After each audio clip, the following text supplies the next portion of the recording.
കുടുംബ കാഴ്ചകളിലേക്ക് സ്വാഗതം. ഇന്നത്തെ കുടുംബ കാഴ്ച നമുക്ക് ശ്രദ്ധിക്കാം.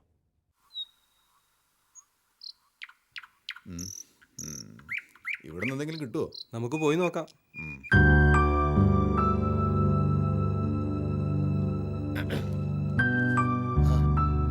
ആരാ ഇത്?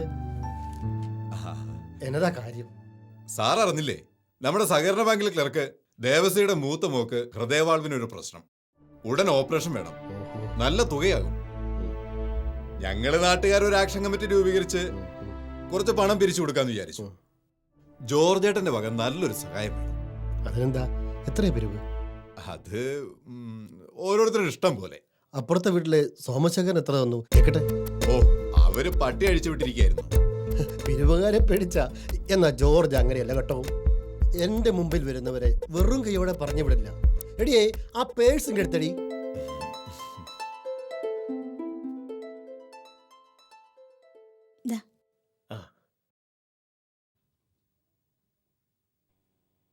അമ്പതിന്റെ ഒറ്റനോട്ട ധൈര്യമായി ഓപ്പറേഷൻ വെക്കും.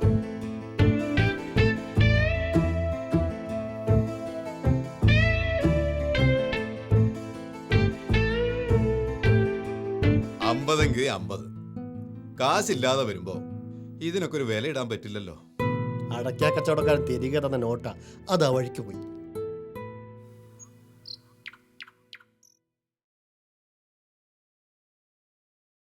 എങ്ങോട്ടാ രാവിലെ തന്നെ? ഇന്ന് ഞാൻ ഡ്രൈവിംഗ് പഠിച്ചിട്ട് തന്നെ ബാക്കി കാര്യം. പഠിച്ചാ കൊള്ളാം. കൊറേ കാലായേ.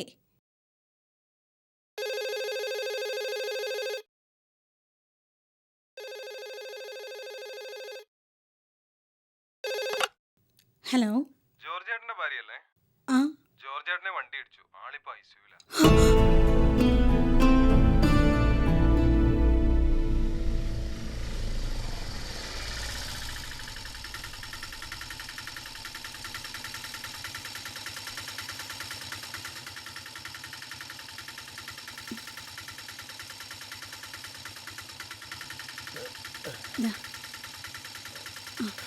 മെല്ലെ, ഞാൻ പിടിക്കാം.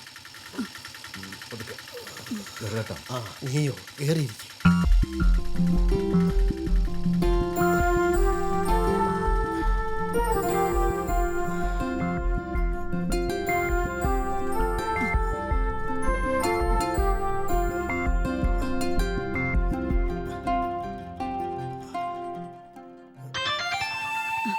ഇവിടെ ഇരിക്കും.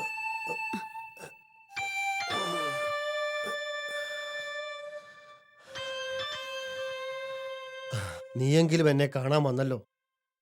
ഒരു വല്ലായ്ക വന്നപ്പോഴാണ് എല്ലാവരുടെയും തനിനിറം മനസ്സിലാവുന്നത്. ആ, നീ അന്ന് പൈസ കൊടുത്ത കൊച്ചിന്റെ ഓപ്പറേഷൻ കഴിഞ്ഞോ? നല്ല കുറച്ച് ആളുകൾ കൈയൊഴിഞ്ഞ് സഹായിച്ചു. ഓപ്പറേഷൻ ഒരു കുഴപ്പമില്ലാതെ നടന്നു. കൊച്ചു സുഖമായിരിക്കുന്നു. ഓരോന്ന് വരുമ്പോഴാ അസുഖമില്ലാത്ത അവസ്ഥ എത്ര ദൈവാനുഗ്രഹമുള്ള നിമിഷങ്ങളാണെന്ന് മനസ്സിലാവുന്നത്. ശരിയാ, കണ്ണുള്ളപ്പോ കണ്ണിന്റെ വില അറിയില്ല. ആ, ഞാൻ വന്നത് വേറൊരു കാര്യത്തിനാ. ഇതാ, ജോർജേട്ടൻ തന്ന 50 രൂപ ഹോസ്പിറ്റലുകാരെടുത്തില്ല. അത് തിരികെ കൊടുത്തേക്കാൻ കമ്മിറ്റിക്കാർ പറഞ്ഞു. ഇതാ പിടിച്ചു. ഇത് കയ്യിലിരുന്ന ഒരു സമാധാനവും ഇല്ല. പിന്നെ ആരെങ്കിലുമൊക്കെ സഹായിച്ചാലേ നമ്മുടെ ആവശ്യങ്ങൾക്കും ആരെങ്കിലുമൊക്കെ ഉണ്ടാവും.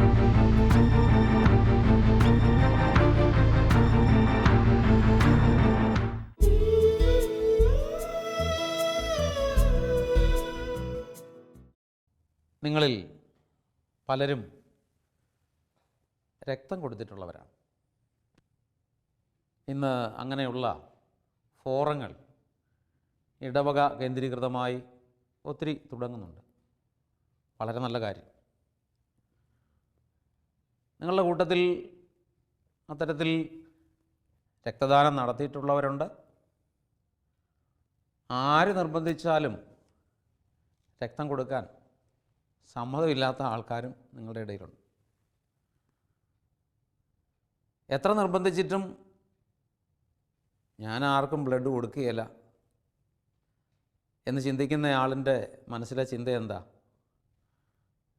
ഞാൻ ബ്ലഡ് കൊടുത്താൽ എനിക്കെന്തോ നഷ്ടമുണ്ടാകും, അല്ല ഞാൻ ബ്ലഡ് കൊടുത്താൽ എനിക്കെന്തോ കുഴപ്പമുണ്ടാവും. ബ്ലഡ് കൊടുത്തിട്ടുള്ളവർക്ക്, അല്ലെങ്കിൽ ശാസ്ത്രീയമായി ഇങ്ങനെയുള്ള കാര്യങ്ങൾ അറിയാവുന്ന വൈദ്യശാസ്ത്ര രംഗത്തുള്ള ആളുകൾക്ക് അറിയാം, ബ്ലഡ് കൊടുത്താൽ ഒരു കുഴപ്പമില്ല. ഇടയ്ക്കൊക്കെ ബ്ലഡ് കൊടുക്കുന്നതാണ് നല്ലത്. ബ്ലഡ് കൊടുക്കുമ്പോൾ എന്താ സംഭവിക്കുന്നത്? ഒരു രോഗിയായ ആവശ്യക്കാരന് ബ്ലഡ് കൊടുക്കുമ്പോൾ ഈ ആളിന് നഷ്ടമുണ്ടാകുന്നില്ല എന്ന് മാത്രമല്ല, സത്യത്തിൽ നേട്ടം ഉണ്ടാകുന്നു. സാധാരണ ഭാഷയിൽ പറഞ്ഞാൽ, ഇയാൾക്കുണ്ടായിരുന്ന പഴയ രക്തത്തിൽ നിന്ന് ഇയാൾ കൈമാറുമ്പോൾ ഇയാൾക്ക് കിട്ടുന്നത് പുതിയ രക്തം. ഈ രക്തം കൊടുത്ത ആളിന് തലസ്ഥാനത്ത് ലഭിച്ച രക്തം എവിടെ നിന്ന് വന്നു എന്ന് ചോദിച്ചാൽ ആർക്കാണ് ഉത്തരം പറയാൻ പറ്റുന്നത്? രക്തം എങ്ങനെ ഉണ്ടാകുന്നതെന്ന് നമുക്കറിയാം, പക്ഷേ ഈ രക്തം എവിടെ നിന്ന് വന്നു എന്ന് ചോദിക്കുമ്പോൾ ഉത്തരമില്ല.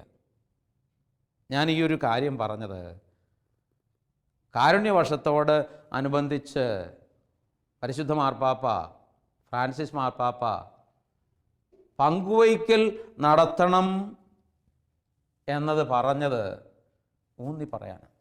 നമുക്കറിയാം, പങ്കുവയ്ക്കലിനെ സംബന്ധിച്ച് നാം ചിന്തിക്കുമ്പോൾ ഇതിന് മാതൃക ദൈവം തന്നെയാണ്. ദൈവമാണ് ആദ്യം പങ്കുവച്ചത്.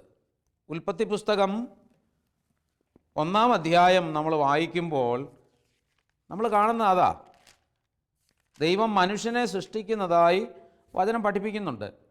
അവിടെ ദൈവം മനുഷ്യനെ സൃഷ്ടിക്കുന്നു, തൻ്റെ ഛായയിലും സാദൃശ്യത്തിലും സൃഷ്ടിക്കുന്നു. അപ്പോൾ ദൈവം ആദ്യം പങ്കുവയ്ക്കുന്നത് തൻ്റെ ഛായയും സാദൃശ്യവും തന്നെയാണ്. എന്ന് പറഞ്ഞാൽ തൻ്റെ തനിമ ദൈവം ഷെയർ ചെയ്യുക, പങ്കുവയ്ക്കുക. ഈ ദൈവത്തിൻ്റെ പങ്കുവയ്ക്കൽ സ്വഭാവം അതിൻ്റെ മൂർധന്യത്തിലെത്തുന്നത് എപ്പോഴാണ്? സ്വന്തം പുത്രനെ കൊടുക്കുമ്പോഴാണ്. അവൻ തൻ്റെ ഏകപുത്രനെ കൊടുക്കാൻ തക്കവിധം ലോകത്തെ അത്രമാത്രം സ്നേഹിച്ചു എന്നാണ് വിശുദ്ധ യോഹന്നാൻ്റെ സുവിശേഷത്തിൽ നാം കാണുന്നത്. പിതാവായ ദൈവം ഇത്തരത്തിൽ തൻ്റെ ഛായയും സാദൃശ്യവും നൽകാൻ, തൻ്റെ ഏകപുത്രനെ തന്നെ നൽകാൻ തിരുമനസ്സായപ്പോൾ ഈ പുത്രൻ ഈ പിതാവിനെ പരാജയപ്പെടുത്തുമാറ് തന്നെ മുഴുവനായും ലോകത്തിന് നൽകുക. ഈശോയെക്കുറിച്ച് എന്താ പറയുന്നത്? അവൻ തൻ്റെ അവസാനത്തുള്ളി രക്തം വരെ മനുഷ്യവർഗത്തിന് വേണ്ടി കൊടുത്തു. അപ്പോൾ യഥാർത്ഥത്തിൽ പങ്കുവയ്ക്കലിന് മനുഷ്യന് മാതൃകയായിട്ടുള്ളത് ദൈവം തന്നെയാണ്, ദൈവപുത്രനായ ഈശോ തന്നെയാണ്. ഇനിയും ഒരാളെ സംബന്ധിച്ചിടത്തോളം, അല്ലെങ്കിൽ ഒരു കുടുംബത്തെ സംബന്ധിച്ചിടത്തോളം എത്ര കണ്ട് പങ്കുവയ്ക്കാൻ സാധിക്കുന്നുവോ അത്ര കണ്ട് ദൈവത്തിൻ്റെ മനസ്സിനോട് അടുത്ത് നിൽക്കുന്ന ആളുകളാണ്. എന്നെ ശ്രദ്ധിക്കുന്ന നിങ്ങൾ എല്ലാ വിധത്തിലും പങ്കുവയ്ക്കാൻ തയ്യാറാകുന്ന ആളുകളാണെങ്കിൽ നിങ്ങൾ ദൈവത്തോട് ഏറ്റവും അടുത്തിരിക്കുന്ന ആളുകളാണ്. കാരണം ദൈവം പങ്കുവയ്ക്കുന്നവൻ, ദൈവം പങ്കുവയ്ക്കുന്നവൻ. കുടുംബജീവിതം എന്ന് പറയുന്നത് പങ്കുവയ്ക്കലിൻ്റെ മേഖലയാണല്ലോ. ഭാര്യാഭർത്തൃ ബന്ധത്തിലേക്ക് വരുന്ന ആളുകളെ സംബന്ധിച്ചിടത്തോളം ദൈവം അവരെ വിളിക്കുന്നത് ഈ പങ്കുവയ്ക്കലിലേക്കാണ്. ഭാര്യാഭർത്താക്കന്മാർ അന്യോന്യം പങ്കുവയ്ക്കുന്നു, മക്കൾക്ക് വേണ്ടി പങ്കുവയ്ക്കുന്നു. ഈ പങ്കുവയ്ക്കൽ പുറത്തേക്ക് ഒഴുകേണ്ടതാണ്. അവിടെയാണ് ഒരു കുടുംബത്തിൻ്റെ ശ്രേഷ്ഠത നാം മനസ്സിലാക്കുന്നത്. എന്തൊക്കെ പങ്കുവയ്ക്കണമെന്ന് ചോദിച്ചാൽ, എന്തുമാത്രം പങ്കുവയ്ക്കണമെന്ന് ചോദിച്ചാൽ, നിനക്ക് ദൈവം നൽകിയ ദാനങ്ങളൊക്കെയും പങ്കുവയ്ക്കണം. നിനക്ക് ദൈവം എന്തുമാത്രം നൽകിയോ അതിനനുസരിച്ച് പങ്കുവയ്ക്കാൻ സാധിക്കണം. ചില ആളുകൾ ദശാംശമൊക്കെ കൊടുക്കാനായിട്ട് വരാറുണ്ട്. കാര്യങ്ങളൊക്കെ ചോദിക്കും, മക്കളെക്കുറിച്ച് ചോദിക്കും. മക്കളൊക്കെ വിദേശത്താണ്. ഏറെ ദാരിദ്ര്യത്തിൽ കഴിഞ്ഞ ഈ ആളുകളെ ദൈവം കടാക്ഷിച്ചു. മക്കൾ 4 പേരും അല്ലെ 5 പേരും വിദേശത്താണ്. ലക്ഷങ്ങൾ ഓരോ മാസവും അവർക്ക് വരുമാനം കിട്ടുന്നു. പക്ഷേ നാട്ടിലുള്ള ഈ കുടുംബനാഥ ആ മക്കളുടേതെന്ന് പറഞ്ഞ് കൊണ്ട് കൊടുക്കുന്നത് 1000 രൂപ, 2000 രൂപ, 5000 രൂപ. ഈ കൊടുത്തതിനെ ഞാൻ പഴിക്കുന്നില്ല. പക്ഷേ ദൈവം നിനക്ക്, നിൻ്റെ കുടുംബത്തിന്, നിൻ്റെ മക്കൾക്ക് നൽകിയ തോതിനനുസരിച്ച് പങ്കുവയ്ക്കാൻ സാധിക്കണം. ചിലരൊക്കെ നന്മയെ കരുതി പങ്കുവയ്ക്കുമ്പോൾ, ദൈവത്തെ കരുതി പങ്കുവയ്ക്കുമ്പോൾ നക്കാപ്പിച്ച പങ്കുവയ്ക്കൽ നടത്താറുണ്ട്. ഇത്രയൊക്കെ ദൈവത്തിന് മനസ്സറിഞ്ഞ് നിനക്ക് തരുന്നതിന് കുഴപ്പമൊന്നുമില്ലായിരുന്നു, നിൻ്റെ കുടുംബത്തിന് തരുന്നതിന് കുഴപ്പമൊന്നുമില്ലായിരുന്നു. പക്ഷേ നീ അങ്ങോട്ട് ദൈവനാമത്തെ പ്രതി കൊടുക്കുമ്പോൾ വലിയ ബുദ്ധിമുട്ടി കൊടുക്കുന്ന രീതി. ഇന്ന് പങ്കുവയ്ക്കുമ്പോൾ എൻ്റെ പ്രിയ സഹോദരങ്ങളെ ഓർക്കണം, അത് നമ്മുടെ ബുദ്ധിപരമായ ഒരു പ്രവൃത്തിയാണ്. കാരണം പങ്കുവയ്ക്കുമ്പോൾ നമുക്ക് ദൈവം കൂടുതൽ ദാനങ്ങൾ നൽകാനുള്ള വഴിയാണ്. ഈ ഒരു ശീലം നമ്മുടെ മാതാപിതാക്കൾ പരമ്പരാഗതമായി നമ്മളെ പരിശീലിപ്പിച്ചിട്ടുള്ളതാണ്. ക്രൈസ്തവ കുടുംബങ്ങൾ മാത്രമല്ല, ആ ക്രൈസ്തവ കുടുംബങ്ങളിലെല്ലാം ദാനം നൽകുന്ന, ദാനം ചെയ്യുന്ന, ദരിദ്രരെ സഹായിക്കുന്ന, ഭക്ഷണമില്ലാത്തവന് ഭക്ഷണം കൊടുക്കുന്ന, പാർപ്പിടമില്ലാത്തവന് പാർപ്പിടം കൊടുക്കുന്ന രീതിയൊക്കെ ഉണ്ട്. അപ്പോൾ കൊടുക്കുമ്പോൾ നമുക്ക് മനസ്സറിഞ്ഞ് കൊടുക്കാൻ സാധിക്കണം. അങ്ങനെ കൊടുക്കുമ്പോൾ ദൈവം നമുക്ക്, നമ്മുടെ വരും തലമുറകൾക്ക് അന്ന് അല്ലെ വരും കാലത്ത് ജീവിക്കാൻ പറ്റുന്ന, അതിന് ഉതകുന്ന ദാനങ്ങൾ നൽകും. ഞാൻ വീണ്ടും ഒരു ഉദാഹരണം ഓർക്കുക. നമ്മളൊക്കെ ഈ മോട്ടോർ വഴി വെള്ളം ടാങ്കിലേക്ക് അടിച്ച് കയറ്റാറുണ്ട്. ഇന്നെല്ലാവരും അങ്ങനെയാണ് വെള്ളം ഉപയോഗിക്കുന്നത്. ഇങ്ങനെ മോട്ടോർ വഴി വെള്ളം ടാങ്കിൽ അടിച്ച് കയറ്റിയിട്ട് അത് ടാപ്പുകളിലേക്ക് കൈമാറുക. ഈ ടാങ്കിലെ വെള്ളം പല ടാപ്പുകളിലൂടെ പലരിലേക്ക് എത്തുകയാണ്. ഇനി അങ്ങനെ ടാങ്കിലെ വെള്ളം തീരുമ്പോൾ എന്താ സംഭവിക്കുന്നത്? പുതിയ വെള്ളം വീണ്ടും ടാങ്കിലേക്ക് നിറയും. എന്നാൽ ഈ ടാങ്കിൽ നിറഞ്ഞ വെള്ളം ഒരു ടാപ്പിലേക്കും കൈമാറിയില്ല എന്ന് വിചാരിക്കുക. എന്താ സംഭവിക്കുന്നത്? ആ വെള്ളം ഉപയോഗശൂന്യമാകും. സാധാരണ ഭാഷയിൽ പറഞ്ഞാൽ അത് ചീഞ്ഞഴുകും, ദുർഗന്ധം അവിടുന്ന് വരും. ചില ആളുകളുണ്ട്, കൈ കിട്ടിയ ഭൂമിയാവട്ടെ പണമാവട്ടെ വെച്ചോണ്ടിരിക്കും, മറ്റാർക്കും പങ്കുവയ്ക്കുകയില്ല. പരമാവധി മക്കൾക്ക് പങ്കുവച്ചേക്കാം, അല്ലെങ്കിൽ കുടുംബത്തിലുള്ളവർക്ക് പങ്കുവച്ചേക്കാം, പക്ഷേ മറ്റാർക്കും കൊടുക്കാത്തൊരവസ്ഥയുണ്ട്. നമ്മൾ കണ്ടല്ലോ, ഈ ടാങ്കിൽ നിറഞ്ഞ വെള്ളത്തിൽ നിന്ന് ടാപ്പുകളിലേക്ക് കൈമാറ്റം ചെയ്യുമ്പോൾ ആ ടാങ്കിൽ പുതിയ വെള്ളം വരികയാണ്. ഇതുപോലെ ഇന്ന് അപ്പനായ നീ, അമ്മയായ നീ, കുടുംബാംഗങ്ങളായ നിങ്ങൾ ദൈവസ്നേഹത്തെ പ്രതി പങ്കുവയ്ക്കുമ്പോൾ നിനക്കും നിൻ്റെ മക്കൾക്കും വരും കാലങ്ങളിൽ വേണ്ടുന്ന പുതിയ അനുഗ്രഹങ്ങൾ, പുതിയ ദാനങ്ങൾ ദൈവം നൽകും. അപ്പോൾ ബുദ്ധിയുള്ള മാതാപിതാക്കൾ വരും കാലങ്ങളിൽ മക്കൾക്ക് വേണ്ടി ദൈവകൃപ ലഭിക്കുന്നതിന് ഇപ്പോൾ ഉള്ളതിൽ നിന്ന് മനസ്സറിഞ്ഞ് പങ്കുവയ്ക്കണം. ഇത്തരത്തിൽ പങ്കുവയ്ക്കലിനെ കുറിച്ച് പറയുമ്പോൾ വിശുദ്ധ ഗ്രന്ഥത്തിലെ ധനവാന്റെയും ലാസറിൻ്റെയും ഉപമ നമ്മുടെ സ്മരണയിലേക്ക് എത്തണം. നമ്മളൊക്കെ പങ്കുവയ്ക്കലിനെ കുറിച്ച് പറയുമ്പോൾ എല്ലാവരും പറയും, ഭാര്യയ്ക്ക് വേണ്ടി പങ്കുവെച്ചു, ഭർത്താവിന് വേണ്ടി പങ്കുവെച്ചു, മക്കൾക്ക് വേണ്ടി പങ്കുവെച്ചു, അതല്ലേ എൻ്റെ ഉത്തരവാദിത്വം.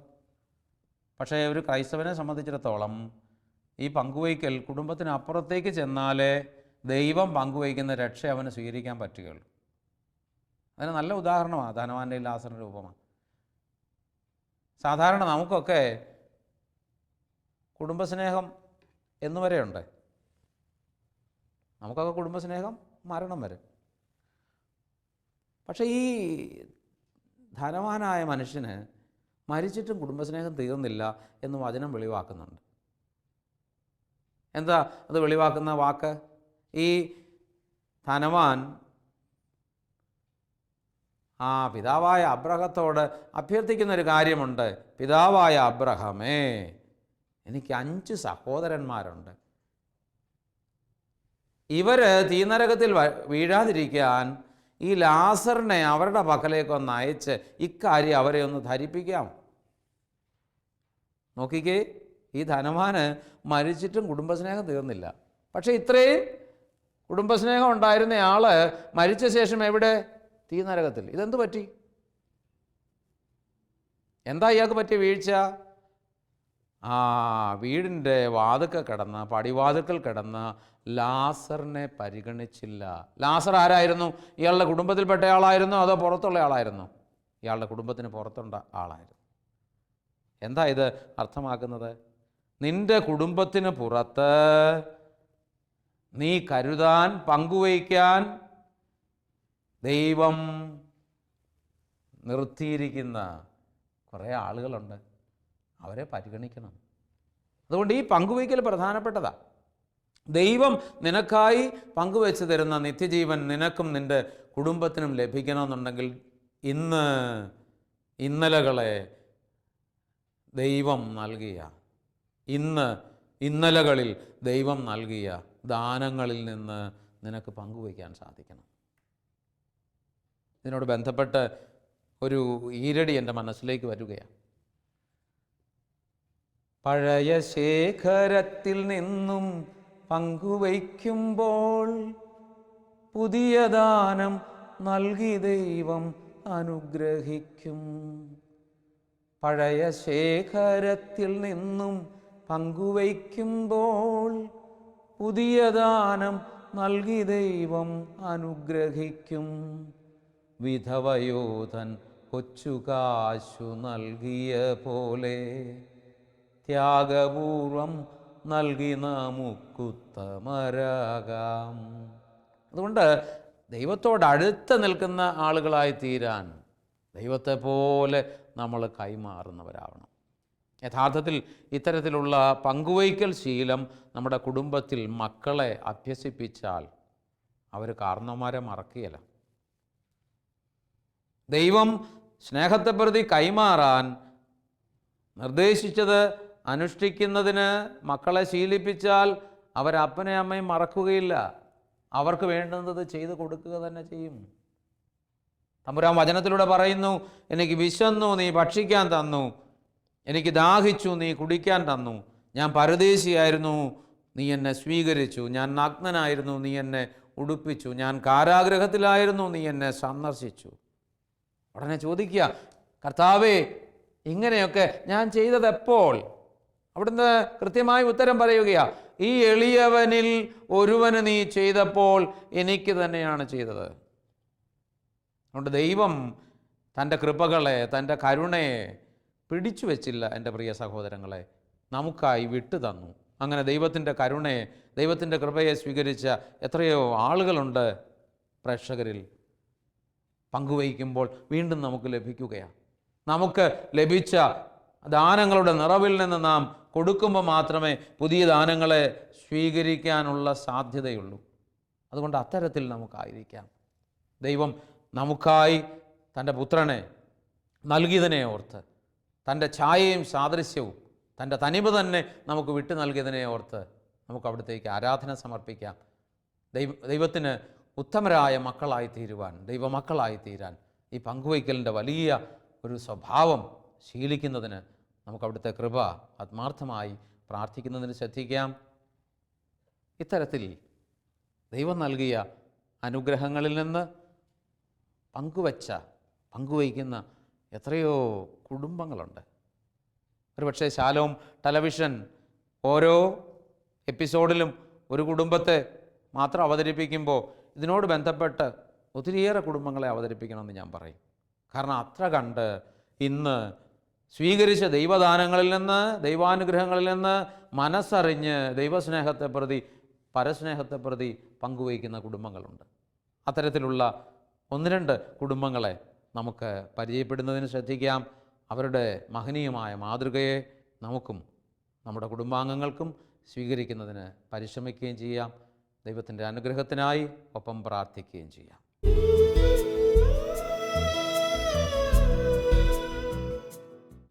എൻ്റെ പേര് തോമസ് പുത്തമ്പരിക്കലെ. ഇത് എൻ്റെ ജീവിത പങ്കാളി മോളമ്മ. ഞങ്ങൾ വിവാഹം കഴിച്ചിട്ട് ഇന്ന് 34 വർഷം, ഈ മെയ് 31 തീയതി ആവും. ഞങ്ങൾക്ക് 3 മക്കൾ, 2 ആണും 1 പെണ്ണും. മൂത്ത മോൻ അവൻ ഭാര്യയായിട്ട് ഇറ്റലിയിൽ ജോലി ചെയ്യുന്നു. അവർക്കൊരു മോനുണ്ട്. പിന്നെ മോള് വിവാഹം കഴിച്ചു. അവർ കാനഡയ്ക്ക് പോകാൻ വേണ്ടി എല്ലാം ശരിയായിട്ടിരിക്കുകയാണ്. 3 മക്കളുണ്ട് അവർക്ക്. പിന്നെ ഇളയ മോൻ ഞങ്ങളുടെ കൂടെ താമസിക്കുന്നു. അവൻ ദുബായിക്ക് പോകാൻ വേണ്ടി അവൻ്റെ വിസ എല്ലാം ശരിയായിരിക്കുകയാണ്. ഞങ്ങളുടെ ജീവിതത്തിലേക്ക് ഞങ്ങൾ തിരിഞ്ഞു നോക്കുമ്പോഴേ ദൈവം തന്നതല്ലാതെ ഞങ്ങൾക്കൊന്നുമില്ല. ഈ 34 വർഷം ഞങ്ങളുടെ ജീവിതത്തിലെ ഒത്തിരി നന്മകൾ ദൈവത്തിൽ നിന്ന് കിട്ടിയിട്ടുണ്ട്.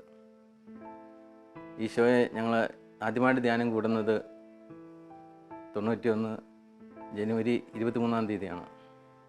അന്ന് മുതൽ ദൈവത്തിൻ്റെ ആ സ്നേഹം ഞങ്ങൾ മനസ്സിലാക്കിയപ്പോഴേ കർത്താവ് തന്നതല്ലാതെ, കർത്താവിനെ കൂടെ അല്ലാതെ ഞങ്ങൾക്കൊന്നും ചെയ്യാൻ സാധ്യതയില്ലെന്ന് മനസ്സിലായി. ഞങ്ങളുടെ ഇടവക കല്ലറ പഴയപള്ളിയാണ്. പള്ളിയോട് ചേർന്ന് ഞങ്ങൾക്ക് പ്രാർത്ഥനാ ഗ്രൂപ്പുണ്ട്. ഞങ്ങൾ പ്രാർത്ഥനാ ഗ്രൂപ്പിൽ പോവുകയും പ്രാർത്ഥിക്കുകയും ചെയ്യുന്നു.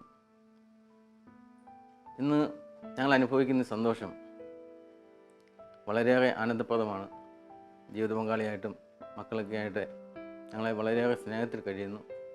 ഞങ്ങളുടെ ജീവിതത്തിൽ നോക്കുമ്പോഴേ ഞങ്ങൾ മറ്റുള്ളവരെ ആശ്രയിക്കാറില്ല. കാരണം ദൈവത്തിൽ ആശ്രയിച്ചാൽ ദൈവത്തിന് അസാധ്യമായിട്ടൊന്നുമില്ല എന്ന് ഞങ്ങൾക്കറിയാം. അതുകൊണ്ട് ഞങ്ങളുടെ ജീവിതത്തിൽ എന്നാ പ്രയാസങ്ങൾ ബുദ്ധിമുട്ട് വന്നാലും ദൈവകാരൻ്റെ സന്നിധിയിൽ പോയി പ്രാർത്ഥിക്കും. അത്ഭുതകരമായി തന്നെ ഞങ്ങളുടെ കാര്യങ്ങളിൽ കർത്താവ് ഇടപെടുന്നു. എൻ്റെ ജീവിതം ഒത്തിരി സഹനത്തിൽ കൂടി കടന്നു വന്ന ഒരു ജീവിതമാണ്. അപ്പം വിവാഹശേഷം മക്കളുണ്ടായി, മൂത്ത മകനുണ്ടായി കഴിഞ്ഞപ്പോൾ തന്നെ ഒത്തിരി രോഗങ്ങൾ എന്നെ ബാധിച്ച്. ഞങ്ങളുടെ ജീവിതത്തിൽ പരിശുദ്ധ അമ്മ ഒത്തിരി ഞങ്ങളെ സഹായിക്കുന്നുണ്ട്. ഒത്തിരിയേറെ ജീവിത പ്രശ്നങ്ങളിൽ കൂടി ഞങ്ങൾ കടന്നു വരുമ്പോഴും അമ്മയുടെ മാധ്യസ്ഥം തേടി പ്രാർത്ഥിക്കുമ്പോൾ അമ്മ ഞങ്ങൾക്ക് വലിയ സഹായമാണ് ചെയ്യുന്നത്. അതുപോലെ എത്ര പ്രയാസമേറിയ വിഷയങ്ങളിൽ കൂടി ഇതെങ്ങനെ സംഭവിക്കുമെന്ന് ഓർക്കുമ്പോൾ അത്ഭുതകരമായ ഈശോ ഞങ്ങളുടെ കാര്യങ്ങൾ ഇടപെടുന്നുണ്ട്. അതുപോലെ ഞങ്ങളുടെ ജീവിതത്തിൽ ഞങ്ങൾ മറ്റുള്ളവർക്ക് വേണ്ടി പ്രാർത്ഥിക്കുകയും പിന്നെ ഞങ്ങളെ കഴിയാവുന്ന വിധം അവർക്ക് ഞങ്ങളെ സമ്പാദ്യത്തിൽ നിന്ന് ദശാംശമായിട്ടൊക്കെ കൊടുക്കുമ്പോഴൊക്കെ ചെയ്യുമ്പോൾ കർത്താവ് ഞങ്ങളെ ഒത്തിരി അനുഗ്രഹിക്കുന്നുണ്ട്. കർത്താവ് ഞങ്ങളുടെ ജീവിതത്തിൽ ഞാൻ മുമ്പേ പറഞ്ഞതുപോലെ ഇടപെടുന്നതുകൊണ്ട് ഞങ്ങളുടെ ജീവിതത്തിൽ കർത്താവ് കൂടുതൽ അനുഗ്രഹം ചെയ്യുന്നതുകൊണ്ട് അതനുസരിച്ച് മറ്റുള്ളവരെ സഹായിക്കാനും ഞങ്ങൾക്ക് തോന്നുന്നുണ്ട്. കാരണം ഞങ്ങളുടെ പരിമിതമായിട്ടുള്ള ആ വരുമാനം, അതിൽ നിന്നും ദൈവം തന്നെ ഞങ്ങളുടെ മുന്നിലെ ഓരോരുത്തരെയും കൊണ്ടുത്തരും. അവരെയൊക്കെ ഞങ്ങൾ സഹായിക്കുന്നുണ്ട്. അപ്പോൾ ഞങ്ങളുടെ കാര്യത്തിൽ പ്രത്യേകിച്ച് പറയുകയാണെങ്കിൽ എൻ്റെ മോടെ ഒരു കല്യാണത്തിന് സാമ്പത്തികമായിട്ട് ബുദ്ധിമുട്ട് നിന്നൊരവസരത്തിലാണ് കല്യാണാചരണം വന്നത്. പക്ഷെ ഞാൻ വളരെ വിഷമിച്ചു. പക്ഷെ ഞാൻ ദൈവകാരൻ സന്നിധിയിൽ ഇരുന്ന് ഞങ്ങൾ രണ്ടുപേരും പോയി പ്രാർത്ഥിക്കും. എങ്ങനെയെങ്കിലും ഈ കല്യാണം ഭംഗിയായി നടക്കണം. അങ്ങനെ പ്രാർത്ഥിച്ചിരുന്നപ്പോഴാണ് പലരോടും ഞാൻ സഹായം ചോദിച്ചിരുന്നു. പക്ഷേ പ്രതീക്ഷിക്കാതെ കർത്താവ് അത്ഭുതകരമായ രീതിയിൽ ഒരു വ്യക്തിയിലൂടെ വായ്പയായിട്ട് പൈസ തന്നുകൊണ്ട് പെട്ടെന്ന് ആ കല്യാണം നടക്കുവാൻ സാധിച്ചു. അപ്പോൾ നമ്മളതും മറ്റുള്ളവർക്ക് പങ്കുവെക്കുന്നതുകൊണ്ടാണ്. ഞങ്ങൾ മറ്റുള്ളവരുടെ പ്രയാസം മനസ്സിലാക്കി ഞങ്ങൾക്ക് പറ്റുന്ന രീതിയിലൊക്കെ ഞങ്ങളെ സഹായിക്കുമ്പോഴേ കർത്താവ് ഞങ്ങളുടെ കാര്യങ്ങളിലും ഇടപെടുന്നുണ്ട്. അതിനകത്ത് ഞാൻ മനസ്സിലാക്കുന്നത് എത്രമാത്രം നമുക്ക് മറ്റുള്ളവരെ സഹായിക്കാൻ സാധിക്കുന്നു അതനുസരിച്ച് കർത്താവ് നമ്മളെ അനുഗ്രഹിച്ചുകൊണ്ടിരിക്കും. എൻ്റെ പേര് ജയ്മോൻ തോമസ്. ഞാൻ ഈ വീട്ടിലെ ഏറ്റവും ഇളയ മകനാണ്. ഞാൻ ഗ്രാഫിക് ഡിസൈനറാണ്. ഇവിടെ അടുത്തൊരു സ്റ്റുഡിയോ ഉണ്ട്, അവിടെ വർക്ക് ചെയ്യാണ്. ഇതെൻ്റെ ചേച്ചിയുടെ കൊച്ച് ആൽഫ ഷിജോ. എൻ്റെ മാതാപിതാക്കൾ എന്നെ പഠിപ്പിച്ചിരിക്കുന്നത് എപ്പോഴും ദൈവത്തെ സ്നേഹിക്കുക, ദൈവത്തോട് ചേർന്ന് നിൽക്കുക, കഴിവിധം മറ്റുള്ളവരെ സഹായിക്കുക എന്നതാണ് എൻ്റെ മാതാപിതാക്കൾ എന്നെ പഠിപ്പിക്കുന്നത്. ഞാൻ വർക്ക് സ്ഥാപനത്തിൽ നിന്നും എനിക്ക് വളരെ തുച്ഛമായ ഒരു എമൗണ്ടാണ് എനിക്ക് ലഭിക്കുന്നത്. എങ്കിലും ആ എമൗണ്ടിൽ നിന്നും എൻ്റെ മാതാപിതാക്കൾ എന്നോട് പറയുന്നത് കഴിയും വിധം മറ്റുള്ളവരെ സഹായിക്കുക, അതോടൊപ്പം തന്നെ ദൈവത്തോട് കൂടുതലായി പ്രാർത്ഥിക്കുക, ദൈവത്തെ സ്നേഹിക്കുക, ദൈവത്തിനു വേണ്ടി എന്തുമാത്രം ശുശ്രൂഷ ചെയ്യാവോ അത്രമാത്രം ശുശ്രൂഷ ദൈവത്തിനു വേണ്ടി ചെയ്യുക. നമ്മുടെ ശമ്പളത്തിൽ നിന്നും എപ്പോഴും ദൈവത്തിനായി ഒരു ദശാംശം ദൈവത്തിന് സമർപ്പിക്കുക. അതുപോലെ തന്നെ വെള്ളിയാഴ്ച ദിവസങ്ങളിൽ ഒരു നേരം നോക്കണമെന്ന് എൻ്റെ മാതാപിതാക്കൾ എന്നെ പഠിപ്പിക്കാറുണ്ട്. ആ വെള്ളിയാഴ്ച ദിവസങ്ങളിൽ ആ ഒരു നേരത്തെ ഭക്ഷണം അല്ലെങ്കിൽ ആ ഒരു നേരത്തെ ഭക്ഷണത്തിൻ്റെ തുക മറ്റുള്ളവർക്ക് കൊടുക്കുക, പാവങ്ങൾക്ക് കൊടുക്കുക. എൻ്റെ പപ്പ എന്നെ പഠിപ്പിച്ചിരിക്കുന്നത്, അതായത് ഒരുപാട് ദാരിദ്ര്യത്തിലും ദുഃഖത്തിലും കടന്നു വന്നവരാണ് എൻ്റെ പപ്പയും മമ്മിയും. ഞങ്ങളെ 3 പേരെയും, അതായത് എൻ്റെ ചേട്ടാനും ചേച്ചിനും ഇന്നേ വരെ ജീവിതത്തിൽ ഒരിക്കലും ഒരു ദാരിദ്ര്യം അനുഭവിക്കാനോ ഒരു സങ്കടത്തിൽ കഴിഞ്ഞു വരാനോ ഇന്നേ വരെ അവർ അനുവദിച്ചിട്ടില്ല. എപ്പോഴും ദൈവവുമായി അടുത്ത് നിൽക്കുക, ദൈവവുമായി സ്നേഹിക്കുക. അതുപോലെ തന്നെ ഒരുപാട് സങ്കടങ്ങളും വിഷമങ്ങളും ഉണ്ടാകുന്ന സമയത്ത് എൻ്റെ പപ്പയും അമ്മയും എന്നെ പഠിപ്പിക്കുന്നത് സഹനം എന്ന് പറയുന്നത് ദൈവത്തിൻ്റെ ദാനമാണ്. എത്ര പ്രതിസന്ധികൾ വന്നാലും ദൈവത്തോട് ചേർന്ന് നിൽക്കുക. എന്നെക്കൊണ്ട് സഹായിക്കാവുന്ന രീതിയിൽ മറ്റുള്ളവരെ എൻ്റെ ചെറിയ വരുമാനത്തോടെ ഞാൻ സഹായിക്കാറുണ്ട്. ബുദ്ധിമുട്ട് അനുഭവിക്കുന്ന എൻ്റെ കൂട്ടുകാരെ, ജോലിയില്ലാത്ത കൂട്ടുകാരിൽ 1-2 പേരെ ഈ അടുത്ത കാലത്തായി എനിക്ക് മറ്റുള്ളവർ വഴി അവരെ ജോലിയിലേക്ക് പ്രവേശിപ്പിക്കാനായിട്ട് സാധിച്ചിട്ടുണ്ട്.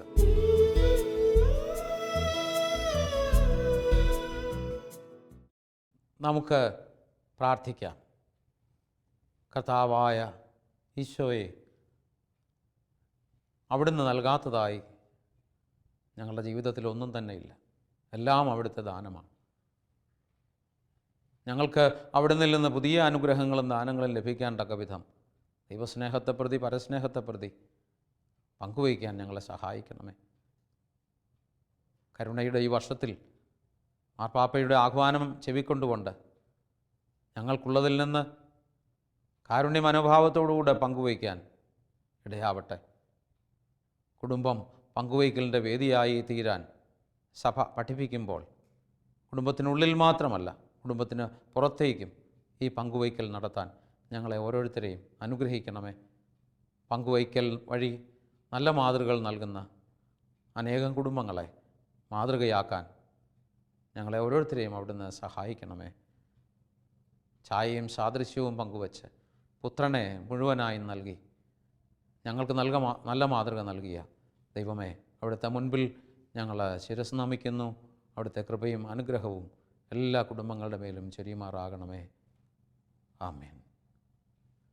തിരുഹൃദയമേ, തിരുഹൃദയമേ, ഞങ്ങളുടെ വീടിനെ കാക്കണേ.